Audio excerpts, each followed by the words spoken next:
If you are a full-grown adult and you still have not fixed your dysfunctional family, then it is time for you to take philosophy seriously. The problem is most people either consciously or unconsciously are living by a completely wrong philosophy, and this is why they are suffering in their life. This is why they are not able to maintain good relationship with their family. This is why they are not able to fix their narcissistic or dysfunctional family members. In this video, I am going to tell you two different kind of philosophies that I lived by when I was 21 and when I am now 28. These two kinds of philosophies are so different that when I was 21, I was a completely different type of person, and that person could never fix their family issues. But a 28-year-old guy is now a completely different person, and he is able to fix every kind of family issues in his life. The difference between me as a 28-year-old guy and me as a 21-year-old guy is a philosophical difference.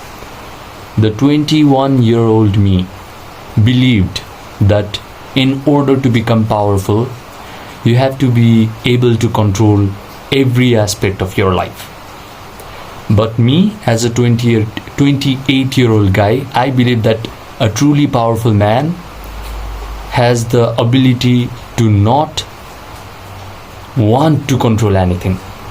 Right now, my definition of power is when I do not have any need to control anything. These two philosophies can make you into a two completely different human being.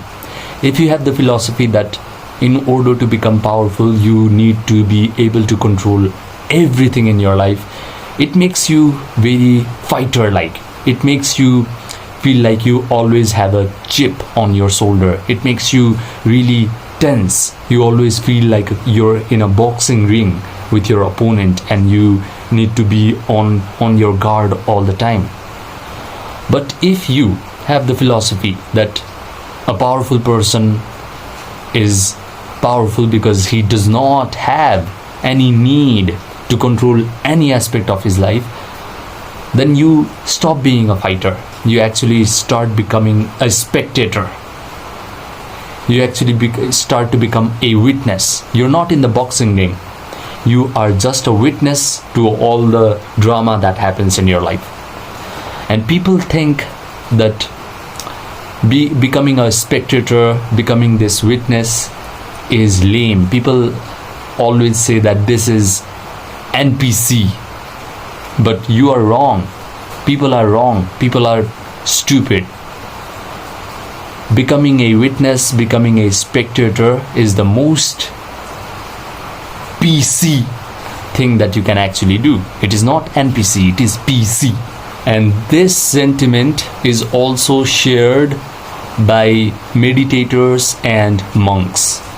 The meditators and monks always teach their students that they need to develop a sense of witness consciousness. And let me explain what that means. The difference between a normal person and a monk, a meditator, is that a normal person is like a person who is sitting at the center of all the fire. And it hurts to be at the center of the fire going around in a circle. That's what a normal person is. If you analyze your mind is constantly thinking about thousands and thousands of thoughts. And these thoughts are painful. These memories, this constant mental imagery is painful. And a normal person is sitting at the middle of all these painful memories, painful thoughts, painful imagination, this fire. And he is sitting at the middle and everything burns. It is painful to be a normal person. So a meditator wants his student to skip this fire, to just come out of this fire and just be a witness to all of this fire. There is still fire. The thoughts are still present there. painful thoughts, painful memories, painful imagination is still there. But a meditator comes out of the fire circle. Now he is able to witness the fire circle. He is not feeling the heat of all these painful thoughts and memories and all the content of your mind. That's the difference between a normal person and a meditator. And if you're able to become a person who is able to just be a witness to all of this fire, then you can actually fix your dysfunctional family. This is so amazing to experience, because I experienced this 3 years ago when I was dealing with anxiety and panic attacks, and I went to a meditation retreat and they taught me meditation. My meditation mentors taught me meditation, and I was able to access this witness consciousness. For the first time in my life, I was out of this painful fire, right? All these thoughts, all these memories, all this imagination did not hurt me anymore. And once it stopped hurting, once I could just be a witness to all these thoughts in my mind, I could actually imagine completely different scenarios, and that imagination was extremely powerful all of a sudden. Right now, if you imagine something, your imagination is really weak, meaning whatever you imagine will not happen in your life.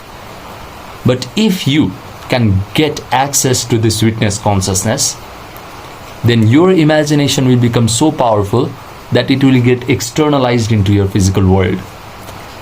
I know you're probably raising your eyebrows at me right now, but just do this exercise.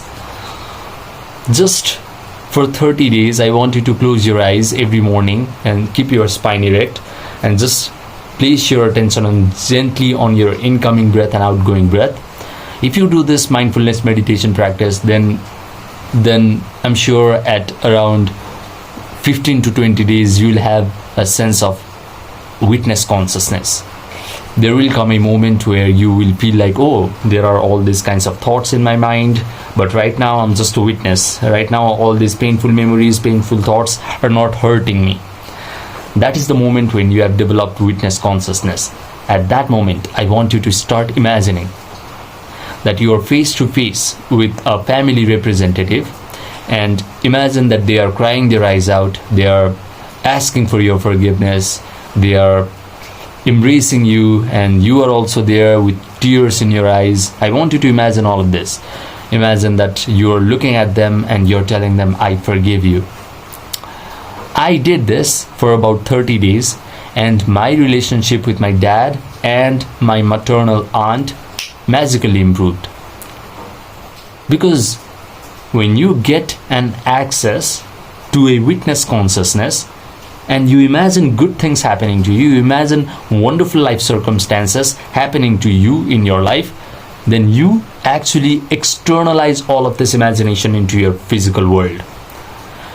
By the way, this is what Bible means when Bible talks about word becoming flesh. Word is your imagination, and when you imagine from a witness consciousness, then your imagination will become flesh, will become physical. It's so amazing once you learn how to decode Bible properly. But in order to be able to decode Bible properly, you first need to have a witness consciousness. So if you want to experience witness consciousness and you want to fix your family who is absolutely dysfunctional, then you can choose to work with me one-to-one. You just click the link that is present in the pinned comment section down below, text me, and I will provide you the meditation ritual that will help you develop witness consciousness, and I will also provide you how to imagine good things happening to you. I know you're probably thinking, oh, I just need to imagine, but no, there is a step-by-step process on how to imagine perfectly, because You have to imagine in such a way that your brain starts to believe that your imagination is happening to you in real time. And for that, you need to provide all the sensory vividness, the things that you can see, listen to, feel, and that requires a certain amount of training in your brain.